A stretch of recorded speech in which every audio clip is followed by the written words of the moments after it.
Boa noite, amigos. 7h06. Estamos abrindo o nosso Cadeira Cativa nesta noite quente de quinta-feira. Daqui a 9 minutos, o Internacional começa a enfrentar o Cianorte, um time que está invicto nessa temporada.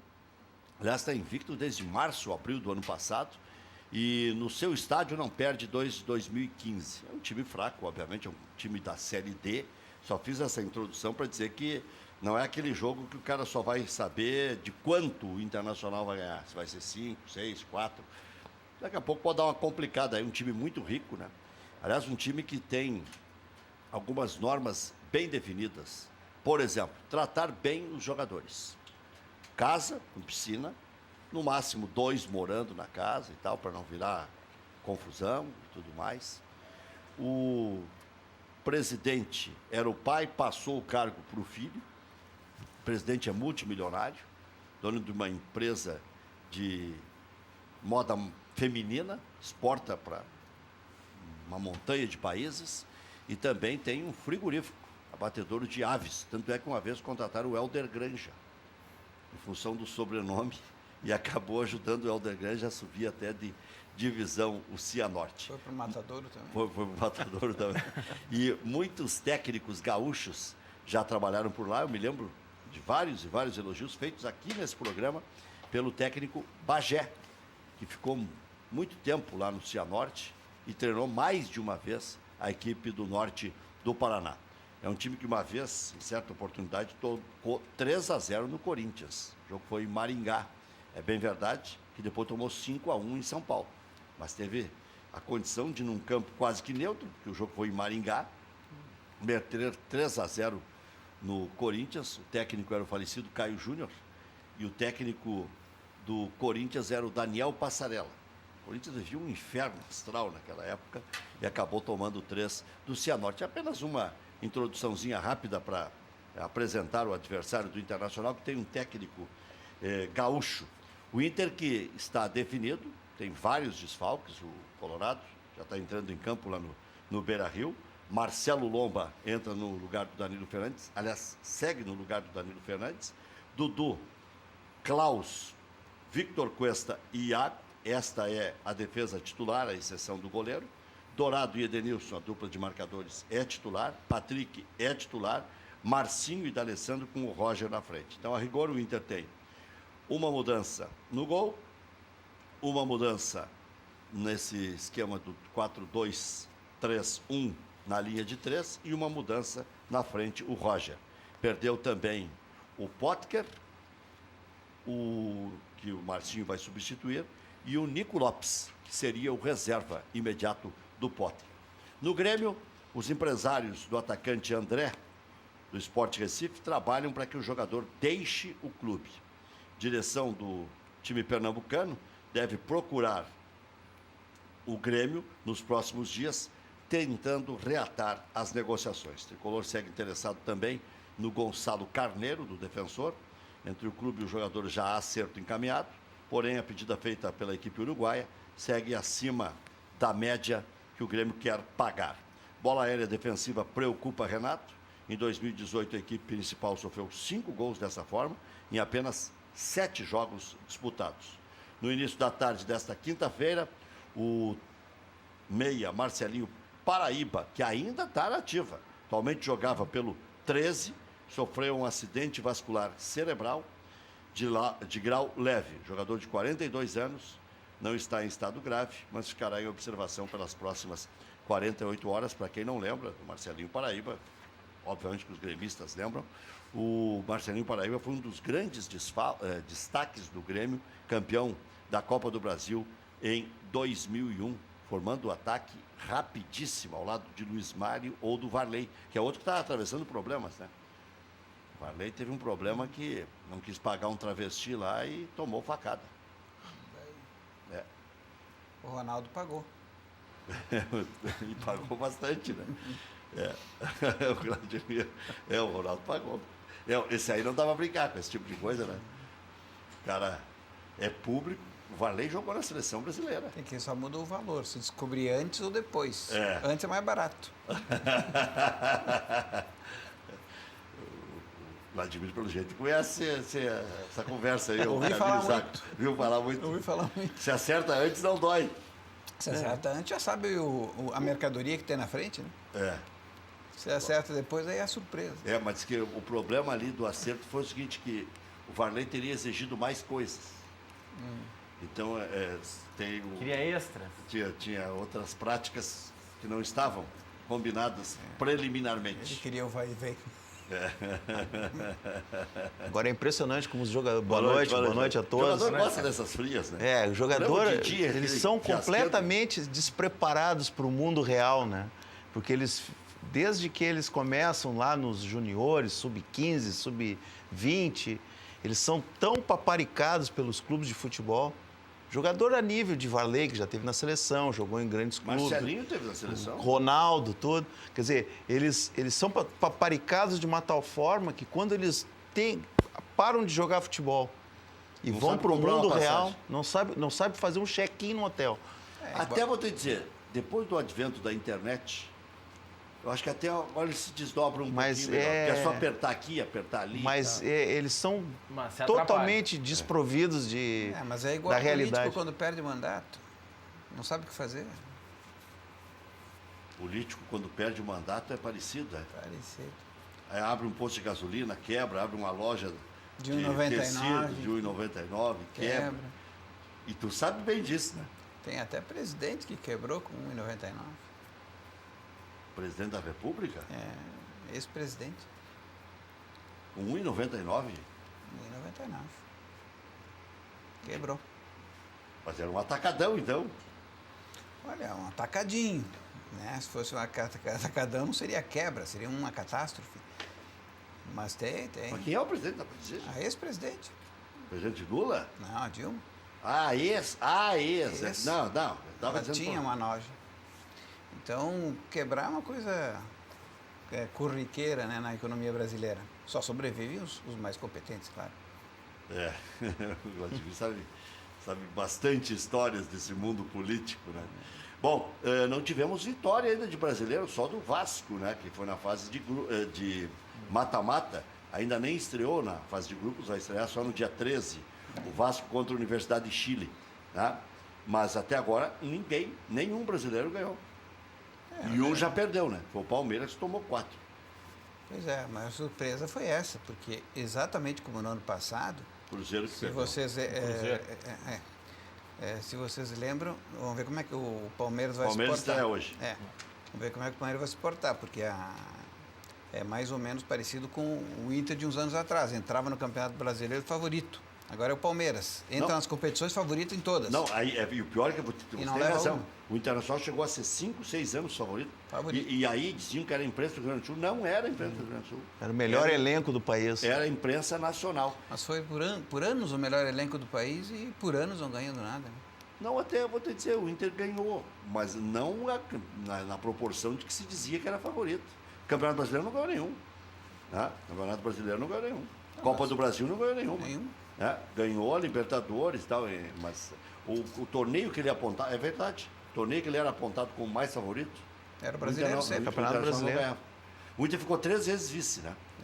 Mas 2005, 2006 e 2009. Mas foi depois de 2010, né, que o elenco sempre entrava como o melhor do Brasil, né, e não conseguia resultado nenhum. E ficou uma boa lição, né? Só elenco não adianta nada. Tá aí o Flamengo, o próprio Palmeiras agora recentemente. Mas o Palmeiras ainda ganhou uma Copa do Brasil, sabe-se lá Deus como, né? Jogando sempre meio cambalhante, mal, com o Marcelo Oliveira no comando, tomando crítica direto, né? Então sabe-se lá como ganhou. E o Grêmio, com muito menos recursos, ganhou uma Copa do Brasil, ganhou uma Libertadores da América. Não, mas para você ter uma ideia, Rec, do quanto esses palpites também são prognósticos muito complicados, eu coloquei na internet aqui e encontrei no site do jornal A Tribuna alguns palpites em 2016, que o Inter acabou sendo rebaixado. 5 votantes colocaram o Inter como candidato ao título e 3 a Libertadores. Mas tem um fator aí que é às vezes ia no Decorema também, né? Isso aí quando? A gestão... Em 2016. Calamitosa dessa gestão foi fizeram de tudo para derrubar o Internacional. Tá aí agora, o Ministério Público está investigando. Mas 2016 o Internacional não tocou a Libertadores. Não, para Campeonato Brasileiro. Candidato ao título brasileiro, segundo o jornal A Tribuna de Santos. 5 que votaram na eleição do jornal A Tribuna de Santos colocaram o Inter como candidato ao título e outros 3 colocaram o Inter como candidato à vaga da Libertadores. Acabou sendo rebaixado.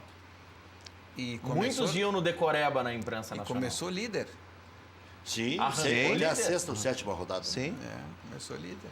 E fez uma apresentação aqui, se não me engano, contra o Atlético Contra o Mineiro. Atlético Mineiro. E eu me lembro que eu saí daqui ouvindo o jogo e o nosso narrador, não me lembro nem qual era a emissora que eu estava, na Bandeirantes, Zé Aldo Pinheiro.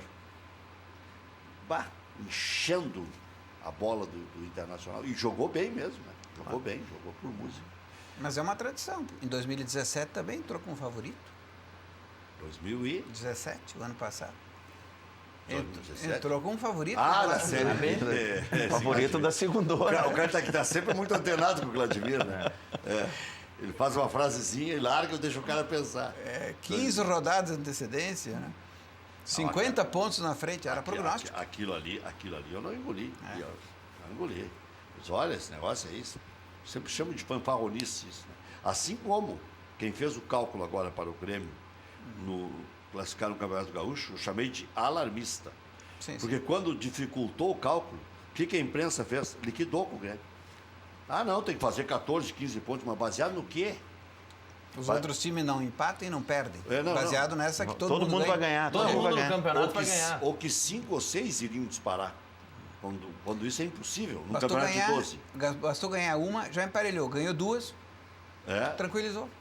O Grêmio só não pode patinar agora contra o Juventude. É superior, vai jogar com os titulares, não vai ter o Arthur, é verdade que dá uns 15, 20% do time, mas vai ter a base toda titular, né? Já vai ter o brocador mais entrosado, já vai ter uma outra ideia de time e tal. O Grêmio não pode patinar contra o Juventude, senão vai ser um inferno nas suas últimas. Mesmo assim, tem mais 2 jogos. E mais do que isso, chegar entre os 8. Então, com 11 pontos, chega entre os 8. Não. Máximo 12. Ontem eu forcei a barra aqui nos 12 e nós fizemos todo o calendário de todos. É que tem vários com 10 e faltando 3 rodadas. O Grêmio pode até classificar com 12, porque vai ter 3 vitórias. Né? Digamos que o Grêmio ganhe do São Paulo e empate com o Inter e Juventude, dá 12. E aí o Grêmio vai ter... Mas o time do Grêmio, em relação ao resto, o time titular do Grêmio, em relação ao resto dos outros times do Campeonato Gaúcho, é muito superior. Sim. Todos. Todos eles. Todos. Inclusive, se o jogo agora do Juventude, se o Grêmio jogar o que vem jogando, mesmo que ainda não tenha adquirido toda a forma depois do retorno das férias, porque eu acho que vai ser o 5º ou 6º jogo com o time titular, se for isso aí. O Grêmio tem tudo para fazer um bom jogo lá contra o Juventude. São Paulo de Rio Grande na Arena também tem tudo para ganhar. E aí vamos pro Grenal ver o que acontece. Mas se ganhar essas duas, o Grenal periga ser as brincas. Lembra do carro álcool? Né? Tinha que ligar e esperar um pouquinho, até aquecer o motor. Aqueceu, pronto. Porque o Juventude mesmo contra o Cruzeiro foi ganhar aos 42, 43 do segundo tempo. Jogando em casa, num confronto direto, contra um time que agora... O Cruzeiro está lutando pela classificação, mas está lutando para não cair. E tem um traço interessante, né? Por incrível que pareça, embora são poucas rodadas, os clubes estão começando a sentir o peso tanto do final do campeonato, como a questão física, e o Grêmio está ao contrário, está recém começando a chegar na forma ideal. Então é um descompasso que está havendo, e isso favorece o Grêmio. Eu acho que não teremos Grenal também, porque o Grêmio, a tendência é que classifique em 5º, 6º. E o Internacional, só se for 3º contra 6º. E o Internacional, a tendência... acho que a tendência é ter Grenal na final. Lá na final. Lá na final. Mas é que se cruzarem agora, ou se ficar o desenho para semifinal... Tem que ver quem é que vai para a final com o Grêmio, né? Tem que esperar um pouquinho. Esperar um pouquinho. Olha aqui, ó. Além do jogo do Internacional às 7h15, tem um outro jogo da Copa do Brasil, que é Fluminense e Avaí. Esse jogo é interessante, porque como a decisão é em Santa Catarina, né, o Avaí que eliminou o Juventude, e veio com um time misto contra o Juventude, né? O Avaí pode fazer o crime aqui contra o Fluminense. O Fluminense ainda está se montando. O Fluminense, o Abel está lá para fazer como o Filipão fez aqui com o Grêmio em 2014. E não pensa que não é isso. Mandou embora os medalhões e está tentando recriar um novo time com as peças que tem nos juniores ou no próprio elenco. É aquela famosa, dar uma parada estratégica e ver. Por isso que o Abel está ali. Inclusive, os estudiosos apontam o Fluminense como um time do futuro justamente por estar se reciclando. Ver o que é o mau uso do dinheiro, que a gente falava há pouco aqui. Porque o programa era simples gastar um bom dinheiro num centroavante. Ele vendeu bem. Se o Grêmio fosse perdulário, ia lá, já sabe que vai vender o Luan logo ali, ou no meio do ano, ou no início do ano que vem. O Arthur já está vendido. Vendeu bem o Pedro Rocha, vendeu relativamente bem o Wallace. Vai vender mais um que outro na sequência e, se quisesse, já podia ter vendido o Marcelo Groida, mas tem os pés no chão, investe em quem está em casa e não sai gastando a torta direto. O próprio negócio do André, a leitura que eu fiz, que pode ser absurda, e toda vez que eu mencionei, eu disse que pode chamar de absurdo. O Renato, de repente, está colocando o Cícero para mandar um recado para o presidente. Ó, presidente, nem Cícero, nem Jael e nem Brocador. Eu quero um titular. E, de repente, seja esse André. O Grêmio precisa também de um lateral direito, porque ainda, desde que saiu o Edilson, o Madison aqui, ele não respondeu. Talvez com os próximos jogos, adquirir... mais... Um pouco de ritmo de jogo, pode ser. Pode ser que esteja se sentindo de vir para o Grêmio e tal, mas... No momento, a gente percebe nitidamente que ele está um pouquinho ainda fora do ritmo, ainda não se entrosou agora, com a turma. O pessoal aquele pode ser que seja um bom do jogador. Sport TV, aquele Lédio Carmona, disse que o Grêmio tinha feito um baita negócio, que ele era o melhor lateral do Rio de Janeiro. Logo que o Grêmio contratou ele. Do Rio de Janeiro, sim. Mas olha aqui, o Flamengo tem um lateral que eu gosto do Rodinei. Eu não gosto do Pará. Porque o Pará é o seguinte, pode transformar um jogo de várzea em final de Copa do Mundo e final de Copa do Mundo em jogo de várzea. Pode fazer um golaço lá, como também um contra, pode né? E fazer um gol contra. Fazer um golaço nos dois lados. Então eu prefiro É um perigo nas duas áreas. Mas ontem havia essa dúvida entre o Rodinei e o Pará. Agora, uma zaga com Pará, Hever, Juan, é de respeito, hein? Dá 120 anos aí. Pois é. 120 não, mas 110 dá. Não, ainda tem o Rodolfo ainda. O Rodolfo está na reserva. Na reserva não, tá ali, tá na parada. E também é veterano. Uma zaga que jogou nos áureos tempos do Grêmio, né? Que fechou toda aquela zaga ali. Depois que saíram, né, tiveram caminhos muito diferenciados. O Hever, por exemplo, teve um problema enorme aqui no Beira-Rio, né? Mas depois virou campeão da América. Então, teve altos e baixos, né? Bom, só... O Pará, a gente até se engana um pouco, ele tem 32 anos. Não, o Pará não é tão velho. Vamos lá, vamos ver a idade do Hever. 34. O Hever tem 33. O Hever tem 34. O Hever veio junto com o Vitor. O Hever é de janeiro e de 85, recém completou 33. 33 mais 32 já dá 65. E o Juan, 40. O Juan aumenta um pouquinho. Dá 105. O Juan tem a minha idade, quase. 39. O Juan é 7,9. O Juan tem 39. 39. 39. 39. Completou 39 em Então, fevereiro. 104, tá, pronto. Erramos por 6. Não é 110, 104. Olha aqui, ontem na Copa do Brasil, Náutico 2-1 no Cuiabá, Bragantino 1-0 no Vitória, Ponte Preta e Sampaio Corrêa 0-0, São Paulo e CRB 2-0 São Paulo, Goiás 1-0 no Coritiba, aqui enfrentamento de iguais, né? Inclusive nas cores. Ferroviário e Vila Nova 1-1, quer dizer, o Ferrinho foi lá, tirou o Sport Recife, empatando em 3-3, depois está perdendo 3-0. Aí em casa empata com o Vila Nova. Atlético Paranaense e Ceará também jogo de iguais 0-0. Figueirense 0, Atlético Mineiro 1. O Atlético sem técnico está melhor.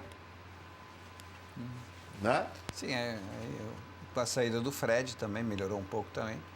Porque aquela história, né? Tu bota muito medalhão e medalhão, né, com uma faixa etária já adiantada, as coisas não funcionam muito bem. Agora o Grêmio deu uma envelhecida no grupo, né?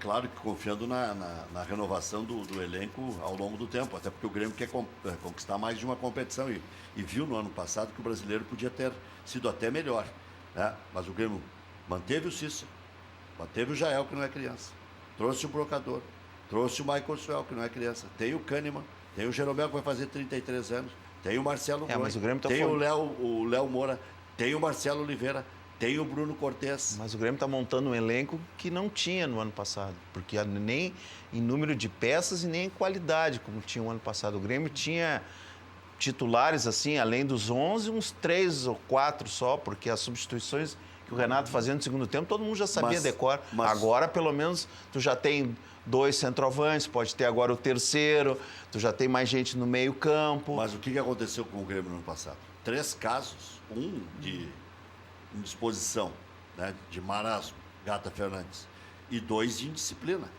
o Arroio e o Bolanhos, porque o Grêmio tinha elenco, tinha farinha no saco. Imagina um elenco que tivesse Bolanhos sobrando, ou disputando com o Barrios. Fizeram falta lá na... E tem mais o Douglas, o Maicon, que eu não citei, já citei 12 veteranos. Não, mas o Douglas eu acho que não... Bruno Grassi, Paulo Vitor. Eu não estou dizendo que isso aí seja ruim, eu sempre digo aqui, escancaradamente, eu gosto de velho. Só que agora, com essa preparação física maluca aí, né, começa a estourar um, estourar outro. Mas hoje está sem 5, 6 de internacional. Sim, mas está estourando os novos também, né? Está estourando. Agora, os mais experientes aí, eles têm todos os atalhos da bola. Eu gosto muito de ver o Léo Moura, por exemplo, entrou bem. Eu gosto muito de ver o Maicon jogar, né? Pela forma como ele conduz, ele faz. A gente percebe nitidamente a movimentação dele dentro do campo, o que ele atalha as jogadas, tanto na chegada da bola, dele chegar na bola, como na utilização que ele tem dos espaços para poder se colocar à disposição dos colegas, né? Do pessoal do meio do time. Eu fiquei curioso anteontem. Gol do Garcilasso, viu, Rei, contra o Santos. 11 minutos de bola rolando, já está 1 a 0. Na Vila Belmiro ou lá em... Não, é lá no Peru. E o Palmeiras também é lá em Barranquilla. Eu tinha certeza que o Santos não ia ganhar. Pode ser até que vire, eu queime a língua, mas eu tinha certeza. O Santos não é um time para assustar. Os times, geralmente de São Paulo e Rio, quando disputam essas competições um pouco mais aguerridas, eles amarelam em todas. É uma tradição, principalmente os times cariocas. A exceção quando tem muita qualidade. Olha o São Vasco. Paulo do Telê, o São Paulo do Muricy, o Santos do Muricy. Faz 30 anos que isso aconteceu. Não, faz 20. Não, São Paulo, sim. Não, do Telê, sim. Não, do Telê. Do Muricy, 20 e do Santos, 10. O Muricy foi em 2011. E aos 10, abre o placar o Fluminense pela Copa do Brasil. Fluminense 1, Avaí 0. Fluminense. Mas o Fluminense está jogando em casa. O que eu falei antes não perde muito sentido ainda, porque o Avaí vai decidir em Santa Catarina. E agora não existe o gol qualificado. Não existe o gol qualificado. Não tem mais aquela vantagem. Não tem? Não tem mais gol qualificado na Copa do Brasil. E quando der empate, é pênalti direto, então? Pênalti. Eu quero que o Abelão, até pelo tudo que passou aí, para dar uma animada aí, que consiga algumas vitórias expressivas. Aquele 4-0 no Flamengo estava precisando o Abel, né? Estava precisando. Porque, todo dia sai um jogador importante. Já tinha perdido um filho. Pô, é dose, né? O cara não aguenta, explode, né? Então, daqui a pouco passar na Copa do Brasil já dá um alento. Ele está reciclando o Fluminense, como aconteceu no Grêmio aqui em 2014 com o Filipão, 2014 e 15. E precisava, né? Precisava. Olha aqui, teremos um jogo amanhã no Campeonato Gaúcho. Novo Hamburgo e Brasil de Pelotas. Aqui pode até decidir o campeão da primeira fase, se o Brasil de Pelotas ganhar. O Brasil de Pelotas tem a mesma quantidade de pontos que o Inter e tem um jogo a menos. Se ganhar amanhã o Brasil de Pelotas, o Inter não joga nessa rodada. O Brasil de Pelotas ficaria 3 pontos à frente do Internacional, teria uma vitória a mais do que o Internacional, perderia apenas no saldo de gols. Mas a campanha do Brasil de Pelotas é um negócio impressionante. Iria a 20 pontos em 9 jogos. Em 27. Em 27. Naquele jogo do Grêmio, que o Grêmio virou contra o Brasil de Pelotas, deu para observar bem direitinho que o time do Klemer, os jogadores sabem o que vão fazer com a bola.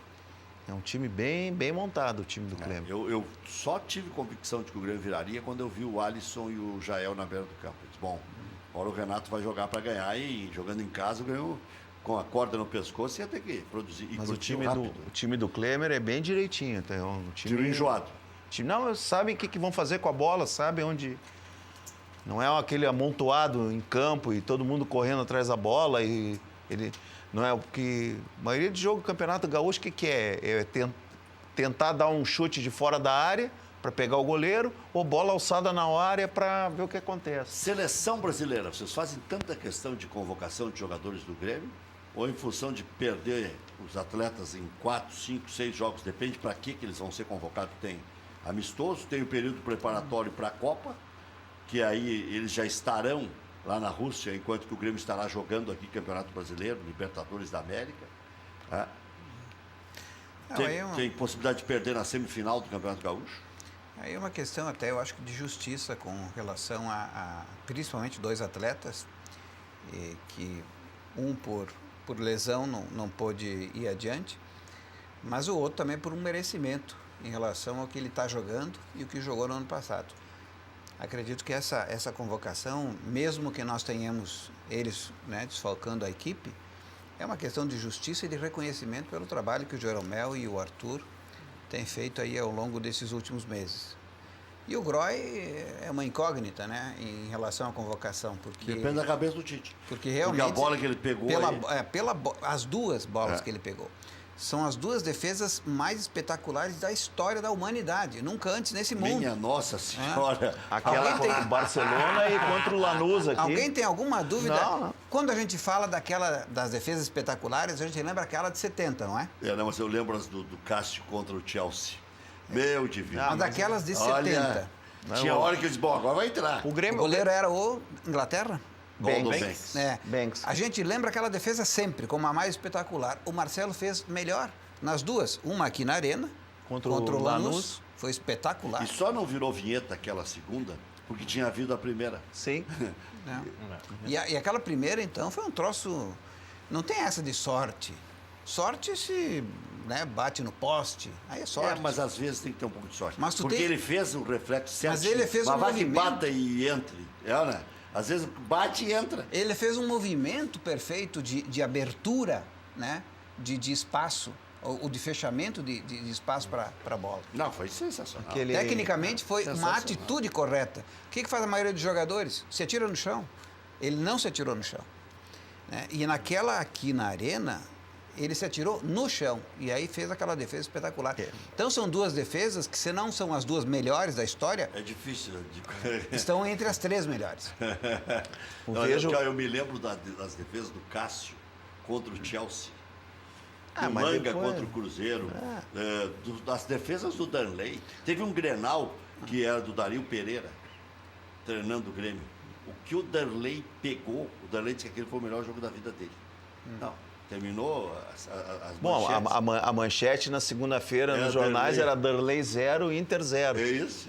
Certo, mas eram defesas importantes, mas individualmente não eram defesas espetaculares. Qual é a defesa que tu lembra do Manga em 75, 76?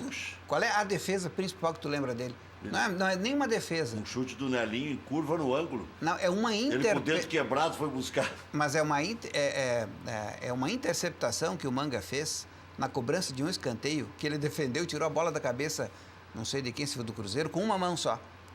Essa é uma defesa, que não é bem uma defesa, é uma interceptação. E os pênaltis que o Mazzaropi pegava, hein?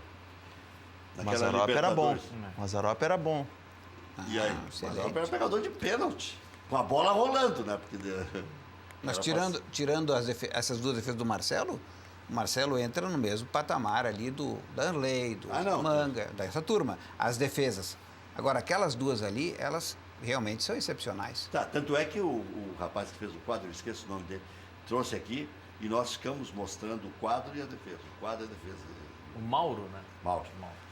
Mas eu vejo assim que o Grêmio... Ele está desenhando o busto do Renato. O Grêmio, por merecimento e pelas atuações, o Grêmio tem 4 jogadores selecionáveis. Claro, que é o Groy, o Jeromel, o Arthur, que agora se lesionou, talvez perca espaço, e o Luan. Então, eu acho que esses aí... 5 grandes campeonatos. E tem o Kahneman também, que pode ir para a seleção argentina. O Luan não há uma necessidade de convocação agora, porque esse já está consolidado, né? Agora, o Arthur, que está chegando, e o Jeromel para se firmar. E o Groi, pelo passado recente, deveria ir. E até para resgatar, porque teve uma época que ele estava em má fase, e o Tite veio assistir 2 jogos do Grêmio e ele não estava bem. E aí o que aconteceu? Nunca mais foi convocado. Então se o cara, quando está em má fase, pode ser esquecido a ponto de não ser mais convocado, para mostrar como foi o Everton, do Atlético Paranaense, começou a falhar, né? Era o queridinho do Tite, foi para a Olimpíada, acabou. Né? O Marcelo Groi estava no mesmo tranco e na mesma época. Tá? Aí não tinha segundo goleiro. Qualquer um podia ser segundo goleiro. Era só o Alisson e deu. O Everton não dava, o Marcelo não dava, o Cássio não dava. Convocavam todo mundo. Aí veio o Ederson. Mas o Marcelo Groi, então, agora, contrário ao senso, tem que ser convocado para justamente o que disse o Kelly. Se é para mostrar, escancarar quando o cara está ruim, escancara quando está bem. Claro. Senão... A dúvida da convocação do Marquinhos, que é uma das incógnitas que fez o Tite não realizar a convocação amanhã, que era a data prevista, passou para o dia 12. O Marquinhos, ele tá sentindo... Ele teve um problema de lesão, são 5 jogadores... Bom, bateu a miudinha, porque esse é titular absoluto. São 5 jogadores do Brasil que Bom, mas daí era um problema. O Jeromel vai. Marquinhos, Fernandinho, Marcelo, Neymar e Gabriel Jesus. São 5 jogadores que eram dúvida ao longo da semana, por problemas, por contraturas, lesões. O Neymar, por exemplo, já sabe que está fora da convocação. Bom, mas aí outros... crescem as chances dos jogadores do Grêmio, que já eram convocáveis. Com 5 dúvidas. Não, o Jeromel deve ir, com certeza. Mas se não for o Jesus e o Neymar, pode ir o Luan. O Luan. Porque tem ali quem? O Tyson, Juliano, Fredinho, Luan, para essas vagas aí. Um duelo com a Alemanha. É bom jogar com a Alemanha. É um bom jogo. Agora tá bom de jogar com a Alemanha. É bom botar o Arthur, é bom mandar o Michel, é bom mandar uns 4 ou 5 volantes, né? Para fechar bem o meio de campo. O Michel também. Tem que botar o Michel também. Jailson não quer botar também já, né? Mas o Michel e o Jailson só jogam bem com o Arthur. Sim, só. O Arthur faz os 2 jogar. Aliás, faz mais gente jogar, né? Tem o Maicon. O Arthur estava até comentando hoje detalhes sobre isso. O Arthur, se tivéssemos ele lá de novo, né? Em Abu Dhabi. Era outro jogo. Né? Ele faria o Michel jogar, ele faria o Luan jogar, e ele faria o Ramiro jogar. Eu estou fazendo sinal aqui, o Pierre vai pensar que é para ele. Eu fiz um sinalzinho de gratidão pelo que eles estão falando aqui.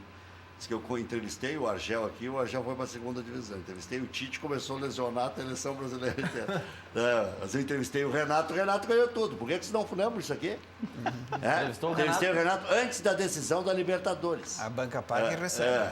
Agora, ainda bem que eu me lembrei disso. Não vão cornetear? Mas o Renato tem o corpo fechado. Aí estão corneteando aqui, que daí abriu a barreira. Não. Primeiro teve o Lanús, ganhou aqui e lá. Sabe quem é que ganhou a decisão na Argentina? Só o Pelé e o Grêmio. Só o Santos e o Grêmio. Lá na Argentina. Então, eu fui pé quente. Já pagou essas outras contas todas aí. Não, mas é verdade, eu entrevistei o Tite e nós falamos em muitos nomes. Não, inclusive, na entrevista que o Tite concedeu aqui na Ubra TV, ele já falava sobre a lesão do Marcelo. Né? Sim. De que o Fábio Mascheredian estava acompanhando já na Europa essa lesão do Marcelo. E por falar no staff da seleção acompanhando, o Dr. Rodrigo Lasmar, que é o médico da seleção hoje, mudou a notícia que nós tínhamos do Neymar. Até ontem se falava em fissura no 5º metatarso. O Dr. Lasmar já falou em fratura e por isso a cirurgia. Então modificou completamente aquele quadro inicial que o próprio PSG divulgou. Mas osso, fissura e fratura no osso muda muito pouca coisa. Que fissura tu pode... Mas é osso? Eu, como sou um atleta assim, já tive esses problemas de fissura, aí é tratamento convencional aquele, né? Só imobilização. Fissura mas isso é mais era no tranquilo. Passado, Isso era no passado de imobilização. Agora, ontem o doutor Renan deu show aqui. Explicou, agora o processo mais garantido é a cirurgia. Fez a cirurgia, dá para prever que o cara vai voltar e vai voltar bem. Só que Danilo Fernandes voltou até razoavelmente bem, mas demorou 60 dias. Ele jogou aquela decisão contra o Novo Hamburgo, teve o mesmo problema que o Neymar. Ele jogou aquela decisão lesionado. E aí tinha 40 dias ali, ele não estava curado. Ele demorou mais 20 depois. O caso do Danilo, se não me engano, foi de fissura, né? O do Gabriel Jesus também foi de fissura. Tá, mas demora 60 dias. É 2 meses o Gabriel Jesus. Jesus. É o que eu estou dizendo, é a mesma coisa. O Gabriel Jesus demorou 67 dias para voltar a atuar. Mas se é fratura, mais grave o negócio. Mas daí imobiliza igual, vai curando. Aí tem que botar os pinos. Mas o doutor Runco, foi médico da seleção durante muito tempo, Olha, tem grandes serviços prestados, disse que já tratou o Neymar em outras situações. Vamos ter que trazer um especialista e aqui. que a recuperação do Dr. Runco foi mais rápida, do Neymar, em todos os tratamentos que o Dr. Runco fez, foi acima da média, foi muito mais rápida do que a média normal. Isso é que me dá medo. Quando começa em estatística de cura, aí eu já começo a lembrar lembra do Ronaldo Tancredo? Nazário. Lembra do Tancredo? O Tancredo, mataram o Tancredo. Olha aqui, ó, mas deixa eu dizer. Tinha 3 caras que acreditavam na recuperação do Ronaldo Nazário. Só. O Felipão, o Paixão e o Filé. Nem o Ronaldo acreditava. Acho que nem o Ronaldo. Não, o Ronaldo está 4, então. Não, mas no início acho que nem O Ronaldo ele aceitou ir pro sacrifício com todo aquele tamanho, se recuperar daquilo. Nós vimos lá, era borrachinha pra cá, era estica pra lá, era 2 segura aqui, era outro que não sei o quê. Agora ajeita, era um parto todo dia, o treinamento. A gente nem via os treinos da seleção. Ficava vendo aquela Ronaldo. lesão, aquela que lesão foi hoje? terrível. Aquela lesão foi terrível, o osso saltou para. Tá louco. Aquilo ali era fim de carreira.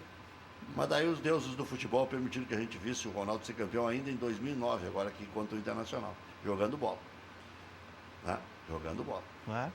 Foi bem no Corinthians, virou ídolo do Corinthians. Ali o sobrepeso que atrapalhou ele no final de carreira. Mas comia e bebia, parecia fumando, tomando uísque e comendo picanha. Foi subir no alambrado, caiu o alambrado. Derrubou o alambrado do estádio. Sabe o que aconteceu com o Ronaldo, aquele jogo Inter e Corinthians, né? O gol do Nilmar. O Ronaldo Nazário parou para assistir o lance e viu o Nilmar, na hora em que ele estava descendo para o vestiário.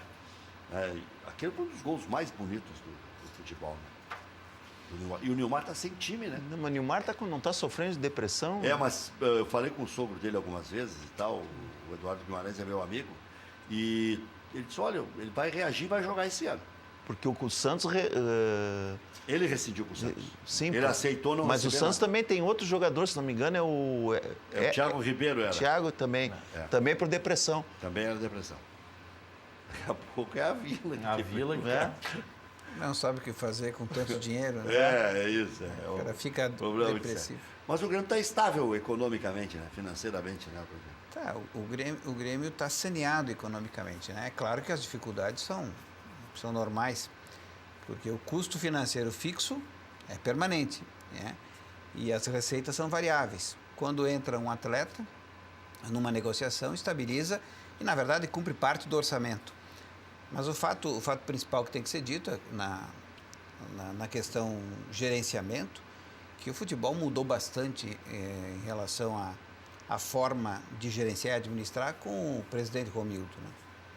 Até a gente comentou isso no programa passado que eu estive aqui, justamente sobre esse novo modelo de gestão que traz para dentro do futebol conceitos de administração pública, controles, busca de eficiência, a rigidez no orçamento, principalmente isso, porque no futebol, por ser embora seja uma atividade pública, só que não estatal, os controles não existem, né? A gente está vendo aí o noticiário todo dia aí do nosso co-irmão aí, dos problemas que tiveram internamente. E esses problemas não vêm à tona e não são resolvidos. Então o futebol, o Vasco, então, toda hora está no noticiário aí negativo. Botafogo, né? Atlético, Corinthians agora. Nessa situação. Então, o futebol gerido da forma tradicional, como sempre foi, ele é um causador não só de problemas de natureza até policial, mas também de natureza orçamentária e financeira. Todo mundo está quebrado por quê? Porque é mal gerido. E com, né, a vinda do presidente Koff, que estabilizou, e mais agora o presidente Romildo Bolzan, nós temos este novo conceito de gestão, né, de estabilizar financeiramente o time a partir do orçamento. A partir do que o clube consegue arrecadar, gasta-se. Por isso que às vezes a torcida fica um pouco nervosa, um pouco apreensiva, porque quer contratações. Agora, primeiro, dentro de uma política gerencial como tem o Grêmio hoje, ele busca descobrir e agregar no time principal aqueles jogadores que ele forma na base. Porque se traz de fora, bloqueia essa subida dos jogadores. E nós temos aí o Arthur como maior exemplo hoje, que se tivesse buscado alguém para substituir o Wallace de fora, alguém de nome, caro, um jogador conhecido, certamente ele teria bloqueado a ascensão do Arthur. Que estava se falando. Mas aí também é sorte, né? O Musto, o Grêmio insiste. Não, mas veja bem, o Arthur, até não é tanta sorte, o Arthur jogava muito bem no time de baixo, jogava bem. O que surpreende no Arthur é que ele era um jogador, não, ele era um jogador bom. Mas jogador bom, por exemplo, o Lima, olha a diferença. O Lima, no time de baixo, estava jogando muito bem, dava show. Sobe para o time principal, sente. O Arthur, ele não só manteve, mas não só não sentiu nada, como ele deu um up. Né? Ele simplesmente assumiu a titularidade ali, como fará na seleção brasileira. No momento que ele assumir a seleção. E se projeta até na melhor das melhores hipóteses que ele seja destaque já no time principal do Barcelona, que não é fácil. Não é fácil.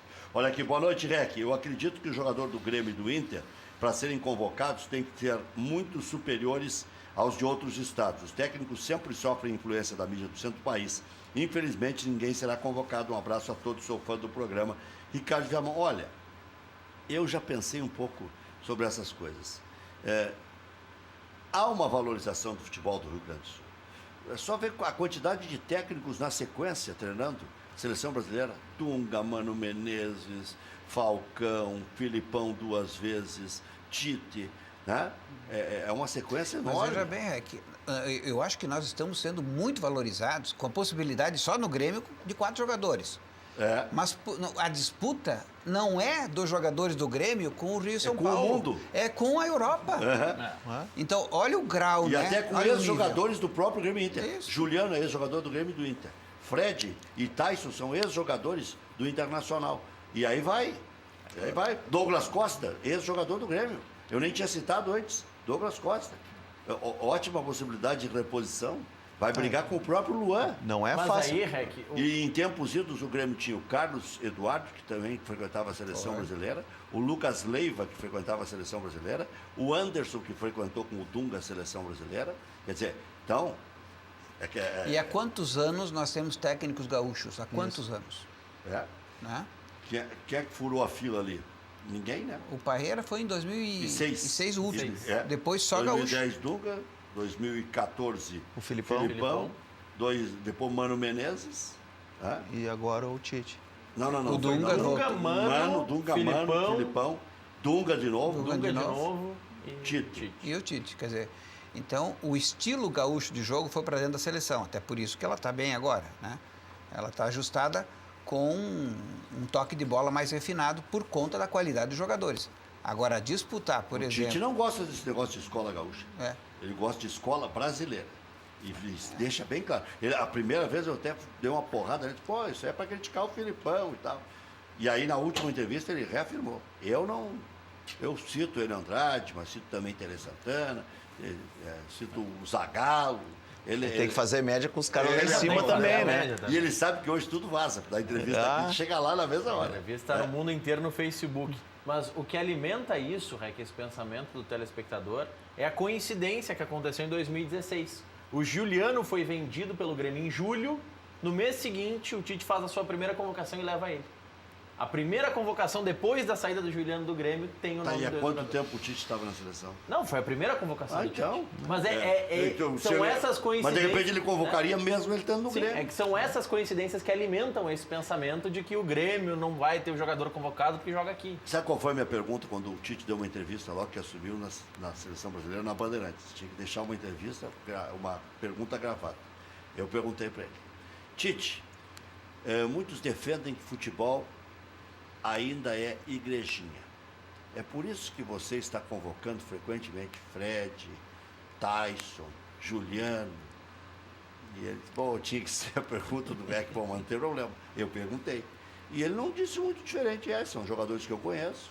Era uma das primeiras convocações. Ele não fugiu muito da raia, não. Sim. Mas são jogadores que não só ele conhece, mas são jogadores da confiança do treinador. E tem o estilo da seleção. Em cima daquilo que o treinador pensa como jogo. O Renato também tem os seus jogadores de confiança, que eventualmente nós que estamos na torcida, às vezes não concordamos. Mas dentro do projeto de jogo dele, o Cícero lá na frente não funciona. Né? Ele no meio de campo distribui jogo, tem uma perninha esquerda muito boa, né? Faz uns lançamentos interessantíssimos. Mas o Renato põe ele lá na frente. Sempre gostei desse jogador. Sempre gostei. No Fluminense, no São Paulo na arrancada, no Figueirense, sempre gostei. Mas ele funciona melhor como um armador ali no meio. Como centroavante. Ele é armador. Né? Como centroavante. Como segundo homem também não vai guardar a posição. Ele até, naquele dia aqui na emergência, quando o Renato ficou só com um volante, aí toca ali. Sim. Né? Sim, mas aí ele faz a função que o Ramiro faz também. Isso. Às vezes está armando lá na função que o Juliano fazia. Às vezes ele está de volante. Às vezes está de lateral direito. Mas a dele mesmo é a meia, né? Olha aqui, boa noite, Rec. O Tricolor tem que buscar esse ano a tríplice coroa. Recopa, Cafezinho e uma das grandes brasileiro, Copa do Brasil ou Libertadores. Daniel Bergvist, do bairro Sarandi. O programa está 100% Tricolor na bancada. Tá bem. Vai, filho. Temos já acontecendo nesse momento, podemos dizer, a primeira zebra da fase de grupos da Libertadores. No grupo 7, todos apostavam em Corinthians e Independiente como os favoritos. E o Deportivo Lara está superando o Independiente. Como é que Na Venezuela, Deportivo Lara 1, Independiente 0. Barbaridade. Primeira zebra já na Libertadores. Não, mas isso aí é um alento para quem quer o tetra da Libertadores como o Grêmio, para quem quer se recuperar como o Palmeiras. Porque, olha, vamos ver como é que vai sair o Boca, que essa primeira Aliança fase, Lima. essa primeira fase da Libertadores aí estão fazendo os times jogarem. Olha aquele estádio que colocaram o Grêmio agora para jogar. Isso aí faz 30 anos. O Grêmio em 82 jogou lá. Olha que é aquele estádio do Lanús lá, que nós estávamos lá. Chiqueirinho, tem o Chiqueirinho e o Chiqueirão, né? Mas foi decisão, mas foi a primeira fase. Pelo amor de Deus. O Lanús foi decisão, estava lá também. Não tem condições. Mas aí querem imitar o futebol europeu, fazer jogo único. O Lanús é simpático. Não tem condições. É meio primitivo, mas simpático. Mas o estádio do Boca também é tipo Lanús. Só que é maquiadinho, né? A bomboneira. Lá dentro. Fora é um horror. Claro. Fora é... Mesmo assim, ele é quase... Ele é vertical. Ele é perigoso. O cara tomar uns Billy Knight ali... Com certeza daqui a pouco, se não hoje, nos próximos dias, vão começar a surgir alguns pedidos ou sugestões de atacantes do Alexandre Pato. Ele concedeu uma entrevista há pouco, dizendo que sonha ainda com a Copa do Mundo e cogita um retorno ao futebol brasileiro para isso. É só sonhando. Futebol ele tem que mudar a cabeça. Mas está muito perto para essa declaração dele, devia ter sido em julho do ano passado. E tomar atitude para tal, né? Que o Tite não se convence disso. Não. O Tite é meio Filipão. O Filipão não levou o Romário e acabou. É dentro do esquema tático e do projeto. E o Pato teve a chance no Corinthians, teve depois no São Paulo, não aproveitou. Mas é um grande jogador. Mas na cabeça dele não ajuda. Eu diria que foi. Mas ele é novo. Bom, o Adriano foi para a Europa, se deslumbrou, namorou a filha do Berlusconi, Monte Carlo, Milan, não sei o quê. O cara desaprendeu a jogar bola. Ganha muito dinheiro. Claro. Mas aí, não é coincidência. Né? Tem um cara que sempre debate contigo em direto aqui e com o Marco Antônio Souza. Sempre é o Beto de Novo. Ele já está aqui. Qual é a de hoje? Vamos ver, já te preparo. Mas essa entrevista do Pato não é coincidência ela acontecer justamente na semana em que se fala da dúvida da convocação do Gabriel Jesus, né? Não vamos acreditar que é uma mera coincidência. Aí tem o Firmino. O Firmino já está garantido na Copa pelo Tite, né? Daqui a pouco. Não, vai o Douglas Costa, vai o Luan, que joga numa função parecida. Ele está tentando. Eu acho que quem manda nessas convocações aí é os empresários. Ainda? É os empresários. Tu acha que o Tite chega a ser influenciável também? Não digo o Tite, mas a cúpula acima do Tite... Eu fecho com o Tite. Pode até levar um ou outro, mas a Pode fazer tua convocação, mas esse aqui... Claro.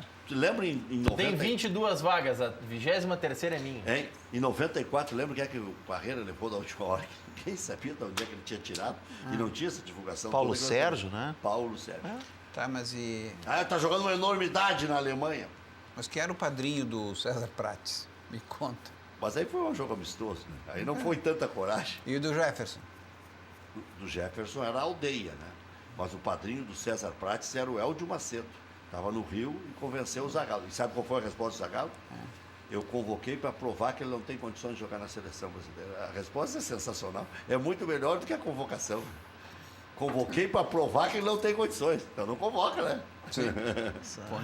A CBF, enquanto ficar esse presidente lá e mais aqueles Aspone que tem junto com ele ali, não muda nada. Mas olha aqui, ó, terminou a Copa de 2002. O presidente vai à Rússia acompanhar a seleção? Acho que não vai. Ele estava tentando o passaporte diplomático. Ele não consegue passar pelo crivo do aeroporto, os caras já vão pegar ele ali. Ele entra, o raio-x aquele, faz bi, não sai. Quando botar e o passaporte no coisa. Desceu do táxi no aeroporto. Como é que faz o barulhinho? Bi. Mas eu estava falando aqui das convocações esdrúxulas e tudo mais. Terminou a Copa do Mundo de 2002. Todo mundo sabia que o Filipão não ia continuar. Ele brigou com o tio do Marco Antônio Teixeira, do Ricardo Teixeira, o Marco Antônio Teixeira. Aquele que era do Cruzeiro? E na festa do Penta, falava-se abertamente lá no hotel. O Marco Antônio já derrubou o Filipão e tal. Eu me lembro de ter dado a notícia. Mas o Filipão nem ia ficar. Não, foi para Portugal. Nem ia ficar. Ele já tinha acertado tudo isso antes. Seleção. Olha aqui, ó. Libertadores da América, com as surpresas. Racing 4, Cruzeiro 2. Colo-Colo em casa, perdeu para o Nacional da Colômbia por 1-0. Milionários e Corinthians 0-0. Flamengo e River Plate 2-2. Delfim e Bolívar 1-1. Nacional do Uruguai e Estudiantes 0-0. Até aqui parelhíssimo, né? Só o único jogo que estourou um pouquinho foi esse Racing e Cruzeiro. E o Colo-Colo perdeu em casa para o Nacional da Colômbia, os 2 jogos. Né? Mas o Nacional da Colômbia já tem alguma tradição também. Santa Fé e Emelec é um jogo equilibrado. Tudo pode acontecer. Aliança Lima e Boca, Júnior e Palmeiras, a Taça Libertadores da América. Primeira rodada da fase de grupos. O Vasco só joga no dia 13 de março contra a Universidade do Chile. O Santa Fé está empatando com o Emelec, 0-0 lá na Colômbia. Muito bem. Olha aqui, fiquei devendo o que mesmo? Vou fazer um intervalo. A do Beto de novo. Acho do Beto. Tá, Vamos ver qual preparado? é a questão da Arena. Mas a pergunta para responder depois do intervalo? Quer que eu faça a pergunta depois do intervalo? Não, tu que sabe. Vou deixar para tu pensar, porque é uma constatação aqui que dá para debater. Dá para debater bem. Boa noite. O cidadão dizer que o COF estabilizou as contas do Grêmio é brincadeira. Por que contratou 50 jogadores, 4 técnicos e aumentou a dívida em 80 milhões em 2 anos? Sem contar a péssima renegociação com a OS. Depois eu lembro item por item. Beto de Novo Hamburgo, o homem mais apaixonado pelo presidente Paulo Odoni. Primeiro a dona Niura e depois ele. Tá? Já voltamos.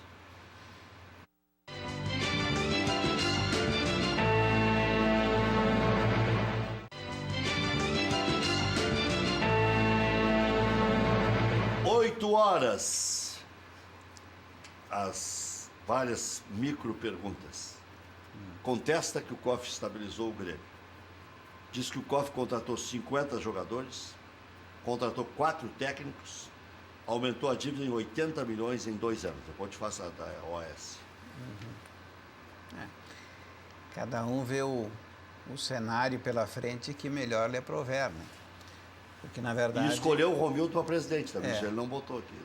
Porque, na verdade, a assunção do presidente COF estabilizou as relações do Grêmio com a UES e não firmou o termo definitivo de entrega do Estádio Olímpico.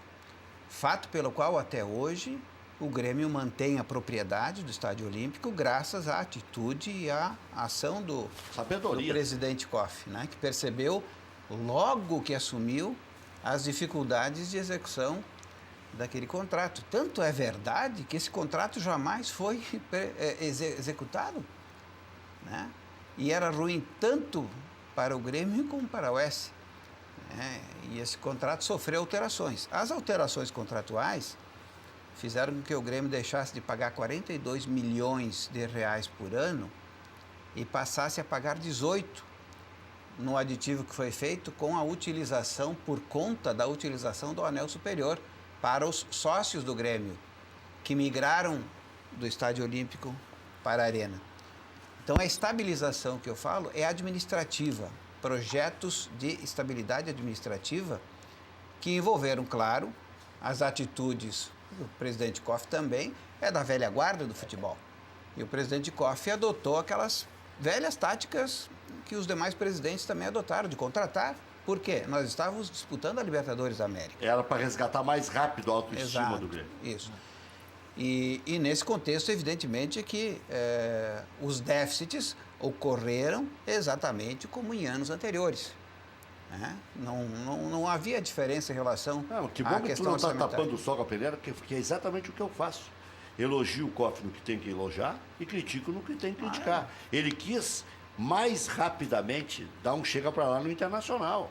Quem não lembra, era a maior sequência de títulos do futebol brasileiro, era do Inter. E o presidente queria aplacar isso aí. E aplacar como era? Aproveitar a estada na Libertadores da América. Não havia, na verdade, um tempo para se investir, um tempo para preparar, um planejamento de médio e longo prazo, porque havia essa necessidade. E, embora essa necessidade seja praticamente premente de todos os anos. Agora, na medida em que... Agora o Grêmio tem uma poupancinha. Na medida 3 títulos em 3 anos, não pode fazer fiasco. Não pode degringolar as finanças. Não pode vender a qualquer preço. Mas o Grêmio tem mas aí com a escolha do presidente Koff, que lembrou bem do presidente Romildo, que era um membro do Conselho de Administração. Quieto. Mas nunca fez estardalhaço, nunca apareceu muito para a torcida do Grêmio como administrador. Só que o presidente Koff, com aquele tino, com aquele feeling, evidentemente viu no presidente Romildo aquele administrador que nós precisávamos e acertou em cheio. E o Grêmio planejado, o Grêmio estabilizado, a partir do início daquele processo, está dando resultados hoje. 3 títulos em 3 anos e mais. Nós temos aí pela frente o ano inteiro para agregarmos mais títulos. E provavelmente a Libertadores da América seja um. Então, essas questões elas precisam ser salientadas. Críticas nós temos, evidentemente, críticas ao próprio presidente Romildo, críticas à condução pontual de uma ou outra situação, mas é inegável que o Grêmio estabilizou não somente as questões administrativas, mas as suas próprias relações internas. O Grêmio é uma equipe, é um clube hoje pacificado, com a oposição, evidentemente com a oposição, mas a pacificação e o bom convívio que nós temos internamente com o Grêmio estão se refletindo no campo. Então, a empresa reflete o que é o seu dono, a entidade reflete o que é o seu dirigente. O governo, qualquer que seja, reflete quem é o seu prefeito, o seu governador, o seu presidente. Então, se o exemplo parte de cima, se a seriedade administrativa vem do dirigente, evidentemente que no campo é sentida essa seriedade e ela dá resultado como está dando. Olha aqui, ele falou da péssima renegociação com a OAS, aquilo tornou o Grêmio administrável, né? O Grêmio não tinha nem como sobreviver. O pagando Grêmio 42 milhões por ano. Simplesmente se inviabilizaria do ponto de vista financeiro. Mas qualquer clube, não é só o Grêmio. Quer dizer, poderia ter feito uma negociação melhor, mas se não empurrar... Mas como é melhor? Se eu baixo de 42 para 18, me dá uma negociação melhor do que isso. Né? Então, e essa questão da gestão... Daí o Grêmio parou de receber aquele fixo que receberia. Mas nunca recebeu, não vai receber e não receberia jamais. Porque sempre deu prejuízo. Mas sempre vai dar. Essa é a questão. Mas tem o passivo todo que vai abatendo, não tem? Que passivo? O que o Grêmio deve, que vai entrando em renda, vai diminuindo o valor. Não tem nada disso. O Grêmio paga 1,5 milhão por mês agora, 1,5 milhão por mês, por conta dessa negociação, do tal do aditivo. E a OS, com base e agora estão gostando muito disso, porque com esses títulos, com os jogos importantes, com a receita aumentando muito, está começando a ficar interessante para a Arena Porto Alegrense a manutenção dessa relação, né? Da forma como está. Então, com isso, evidentemente que o faturamento da Arena Porto Alegrense aumentou bastante. Agora, veja bem, se nós trouxermos isso tudo para dentro do Grêmio, para o clube, sendo dono das suas cadeiras. Isso pode ser no final de 2019 já? Aí o problema é essa condução toda que está sendo levada já faz mais de 4 anos, né? Praticamente 5 Mas não tem anos. abatimento da dívida final? Como abatimento? Com esse Não. dinheiro que entra? Se vai pagando o financiamento. Não, existe esse valor mensal que o Grêmio paga. A OS está se virando com o financiamento que ela fez junto ao BNDES. Nessa negociação... Mas não é 65 a 35? Não, isso é folclore. Existem umas coisas assim que estavam previstas no contrato e que as pessoas interpretando à sua maneira aquela situação e dizendo aquilo de uma forma repetida, costumeiramente, acaba se tornando uma verdade entre as pessoas que alimenta algum. E não se discute mais. Aquela história de 65%, 35%, não era assim. 65% o Grêmio ficaria, se dizia, e gente graúda da imprensa, inclusive, dizendo que tudo que se arrecadasse na Arena, 65% ia para o Grêmio e 35% para a UES. Não é verdade. Isso depois de terminar o financiamento todo, depois de pagar tudo, 65% do faturamento, retirando-se, chamado lucro líquido ajustado. Lucro líquido é uma coisa, já tira todas as despesas, tira os financiamentos, tira os juros, tira tudo. Lucro líquido ajustado ainda teria que tirar a projeção de investimento do ano seguinte. Então, se eu projeto um investimento na ordem de 100 milhões de reais, por exemplo, na Arena, eu tiraria do lucro líquido, agregaria esses valores ao lucro líquido ajustado e, portanto, jamais sobraria dinheiro para qualquer divisão. Tanto é que nós estamos aí no 5º ano de relação e nunca sobrou dinheiro. Por quê? Porque nunca teve, nesses anos todos, superávit, nunca teve lucro. Então, evidentemente, que nós teríamos os 20 anos com problemas de prejuízo. Então, é isso que ele precisa ler. Pega o material que produziu. Não, mas ele está me dando show aqui. Produzir. Dizendo que 65% é folclore, né? Que nós não sabemos nada, isso depois dos 7 anos, que será pago o financiamento, blá, blá, blá. Já disse aqui, até você já sabe do fixo de 8,8 milhões em 8 anos, 50% de 17,6 milhões. Ih, é uma confusão. Não, ele está lendo lá o que estava no contrato. Ele tem. E não interpreta o contrato. Não sei qual é a formação que ele tem, se é formação jurídica ou o quê, mas ele não interpreta o contrato. Tanto é verdade que se fosse essa maravilha toda, o contrato estaria sendo executado. Nenhuma das partes está executando o contrato, nem a UES, nem o Grêmio. Por que razão? Tem que ter uma justificativa, né? Pois é, isso toda hora o Marco Antônio pergunta por que o Grêmio não executa e não vai para o pau para ver? Já pagou o contrato? Isso é outra questão, mas por que não está sendo executado os termos que estavam lá no contrato? Porque não se cumpre rigorosamente. Porque inviabiliza o contrato, inclusive para a própria UES. De tão ruim que era o contrato, tão ruim que era a relação. Essa é a questão. Eu pergunto, por que não se executa o contrato como estava nos termos originais? Me explica isso, Beto. Muito bem. Valeu, Beto. Já deu ibope aí, pronto. O Maurício terminou o Internacional 0-0, jogo horroroso. Jogo de alto risco para o Cianorte. Terminou o primeiro tempo. Terminou o primeiro tempo. Terminou o primeiro tempo já. No Beira-Rio. E terminou o primeiro tempo. 1-0 passa a ser goleado, hein? E no Rio de Janeiro terminou também com um gol do Avaí no final do primeiro tempo. Tá 1-1 Fluminense e Avaí no Newton Santos. Vou fazer uma frase nova, não tem mais bobo no futebol. Olá, pessoal do Cadeira. Todo mundo sabe, todo mundo deve lembrar que o Firmino foi descoberta do Dunga, assim como os outros jogadores que não quiseram jogar pelo comando dele. Na verdade, na seleção tem muito mascarado. Beto de Charqueadas. Deixa eu ver aqui. Essas convocações da seleção brasileira ainda tem muito a ver com os empresários. Tem muito empresário que circula ali na sede da CBF, ali, eles é que dão as cartas na...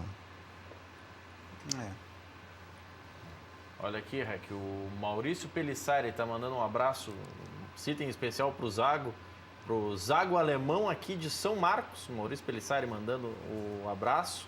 O Ricardo Cupini está elogiando os convidados, dizendo que são ótimos, só faltou o Aquino, que é o que mais entende de futebol, segundo ele. O Aquino com o Chielli e com o Marco Antônio Souza, acho que ele não vem. O Normandi Rosa está mandando um abraço de Santa Isabel, no oeste do Paraná, assistindo o programa. E o Eduardo Leães, nosso colega também, mandando um abraço. Grande Eduardo Leães. Rec, a dupla de volantes do Grêmio, para mim, deve ser Michel e Arthur. Foi a dupla que fez o Grêmio encantar Também o país. acho. O Maicon é panco, diz o Anderson. Tanto é que o Maicon, Também quando acho. sentiu que eles tinham evoluído, ele pediu para sair do time. Até deu uma lesionadinha, né? Mas a dupla perfeita é essa, é Arthur e Michel. O Michel joga um futebol exuberante com o Arthur junto. Sim, sim.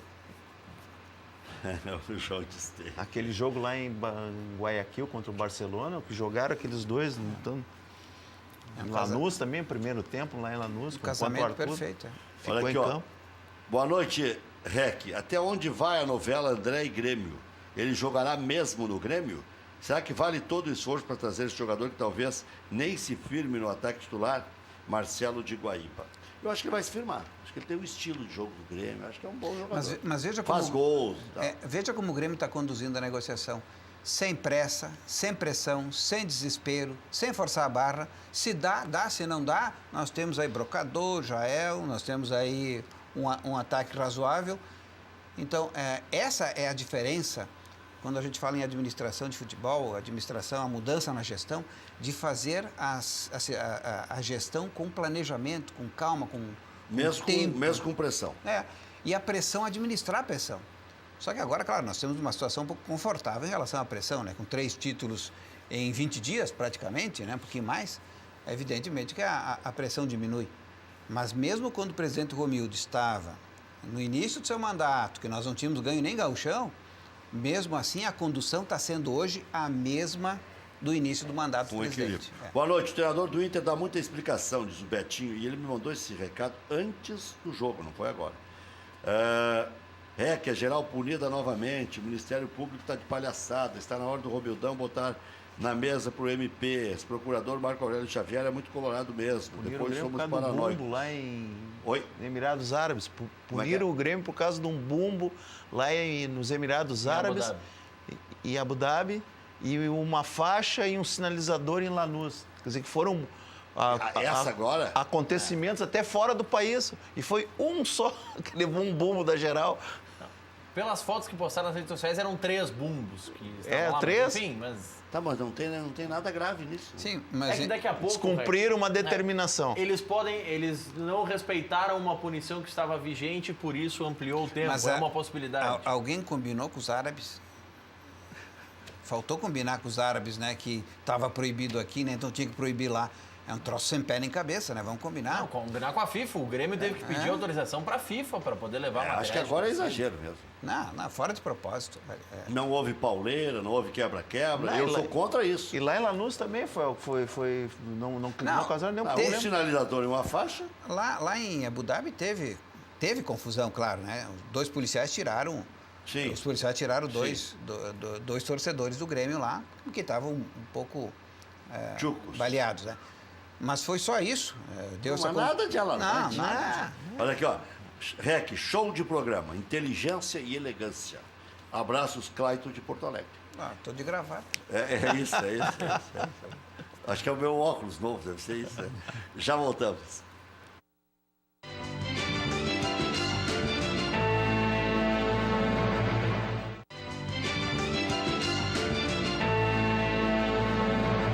Muito bem, uma notícia aí do Grêmio que eu nunca entendi, eu e muita gente boa, né? Como é que o Matheus Henrique, que apareceu com aquela bola redondíssima, vai para a transição, vai direto para o profissional. E eu disse em relação ao João Vitor, que tem 16 anos no Internacional, se o Barcelona já queria raptar do Inter, já bota nos profissionais. Se não der nada, bom, se não der nada, é mais um que não deu nada. O Grêmio com 17 anos colocou o Anderson a jogar e nós sabemos o que deu. Então, parabéns aí. Matheus Henrique reintegrado e tem que jogar. Desde as caravelas, os europeus vinham aqui e levavam o pau-brasil. E agora eles vêm aqui e levam nossos jogadores. Não adianta. Nós somos terceiro mundo, não adianta. Isso aqui não... Agora, querer esconder jogador não adianta, tem que botar a jogar. Hoje em dia, com essas redes sociais, vai esconder o quê? O Flamengo botou a jogar aquele guri em poucos meses, vendeu por 40 milhões de euros. Pois é. Vinícius Júnior. Não amarram a chuteira do Arthur. É claro que é outra função, mas estou dizendo... Sim, tá a longe. intensidade que o Arthur joga, poxa... Eu acho que agora, assinando lá o contrato com o Barcelona, ele entra em campo. Para mim, ele não está mais lesionado. Não tem como. É um gurizão. Já estava bem... parada há quase 90 dias. 90 dias. Mas a previsão era março, né? Final de fevereiro, início de março. A previsão inicial do Arthur era de 45 dias. Jogar o primeiro jogo contra o Independiente. 45 pai dias de disse parada. que queria começar a treinar e tal. Dezembro, janeiro, fevereiro. E ele começou a treinar e sentiu num treino. 100 dias já. Não sei.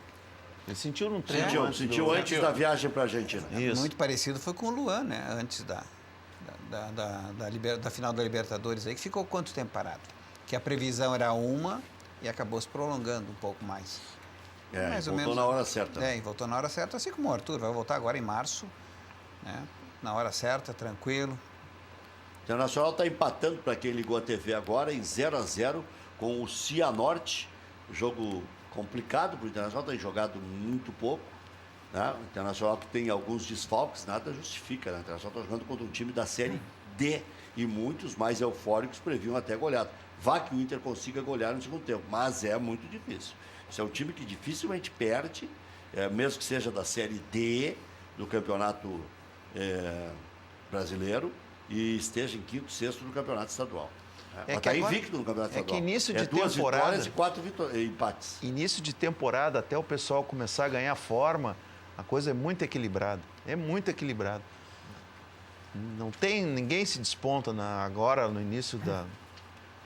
Preparo físico, nivela por baixo no início. Claro. O Grêmio é melhor que o Defensor, não conseguiu ganhar do Defensor. O Corinthians é melhor que o Milionários, não conseguiu ganhar do Milionários. Né? Só que o Inter está jogando em casa, então tem que ganhar esse jogo, porque senão lá vai ser terrível. Cabe 2.000 e poucas pessoas e tal. Mas o Grêmio aplicou um chocolate, né? Sim. Foi meia linha. Não, o técnico admitiu, né? Foi meia linha. Então, digamos assim que... Aquele gol foi acidental. Mas um gol de cabeça de novo, né? Nós reclamamos aqui do time de transição do Grêmio, que levou outros 50 gols no início do Campeonato Gaúcho de cabeça, dentro da área, né? E agora nós, nos últimos 7 jogos, levamos 5 gols de cabeça. 5 gols. Então é uma coisa a corrigir para nós não voltarmos àquela velha fase do Roger, né? De levar gol até de lateral, né? Para dentro da área. Mas o Renato conseguiu ajustar isso naquela oportunidade. Agora é só uma questão de tempo. Já voltamos.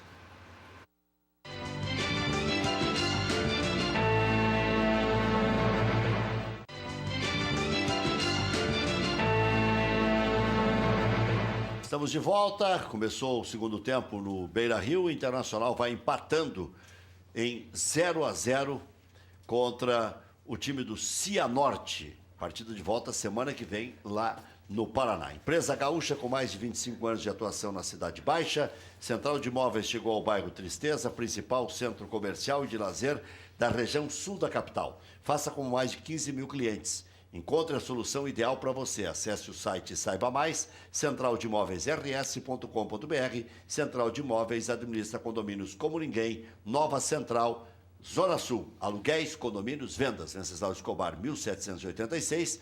Também no endereço tradicional, José do Patrocínio, 381-385.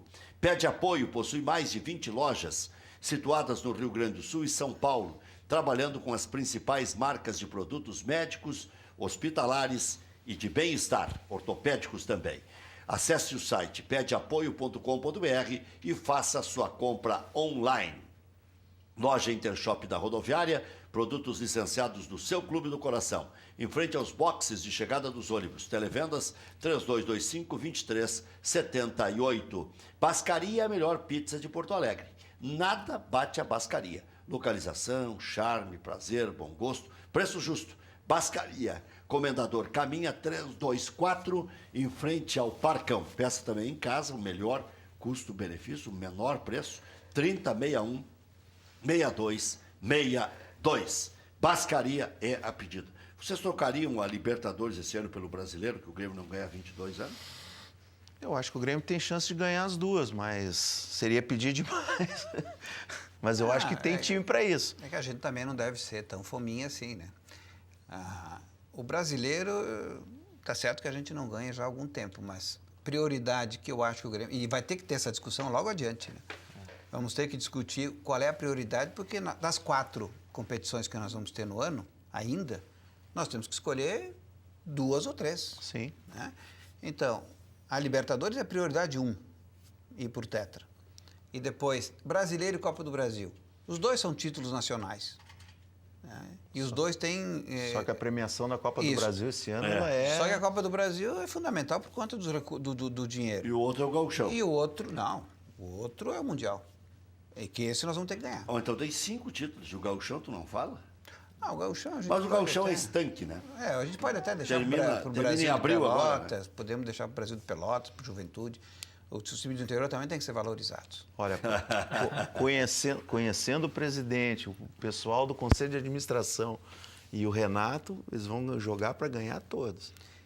Até porque não existe grande conflito de datas da Libertadores mais com o Gauchão. Porque a Copa do Brasil vai ser depois da Copa, né? Que vai pegar a fase quente, né? Não, o Renato faz planejamento. Tanto é verdade que o ano passado, não que nós tenhamos aberto mão do Campeonato Brasileiro, mas nós priorizamos Copa do Brasil e Libertadores. Sim. Então, acredito que esse ano vai ter que se fazer. E a Copa do Brasil era nossa, né? Provavelmente nós ganharíamos. Mas veja bem, Mas desgaste... estava no Mineirão, quando perdeu no... Mas olha bem, o desgaste de jogar praticamente 2 decisões em curto espaço de tempo, nós poderíamos perder as 2. Sim. Então, aí eu acho que o treinador, o Renato, estava 100% correto. Quem quer tudo não tem nada. Então, a priorização vai ter que ser estabelecida. E é claro que nós podemos aí ter um conflito de interesses em relação ao torcedor. O torcedor quer o quê? Quer o Campeonato Brasileiro. Claro, nós queremos tudo, perfeito. Mas vamos ter que priorizar. Copa do Brasil ou Campeonato Brasileiro? Porque a Libertadores eu acho que é consenso. Porque deixaram o Campeonato Brasileiro agora para garantir vaga. Campeão, garantir vaga na Libertadores, na pré-Libertadores, a Comebol, aquela sul-americana, e a Copa do Brasil, para já pegar a fase quente da Copa do Brasil. Gol do Internacional, Iago. Esse lateral tá fazendo gols, hein? Acho que o Wendel deu para ele, ainda sentiu dores pubianas agora. E esse é um jogador muito firme e fez um golaço de fora da área. Essa musiquinha tá terminando o programa? Pode dar um alô se quiser dar um alô. Quero dar um alô para minha filhota de 5 anos. Ah, que maravilha. Que anteontem estava de aniversário, fazendo 5 anos. Tá assistindo? E tá assistindo. Ah, como é o nome dela? Carolina. Carolina. E pediu para mandar um beijo do papai. Então vai lá, Carolina, um beijão do papai. Meu pai hoje estaria fazendo 85 anos. Eu tenho uma sobrinha, Amanda, também está de aniversário. Valeu, Carlinhos. Valeu, Vladimir. Valeu, Maurício. Até amanhã, 1h da tarde.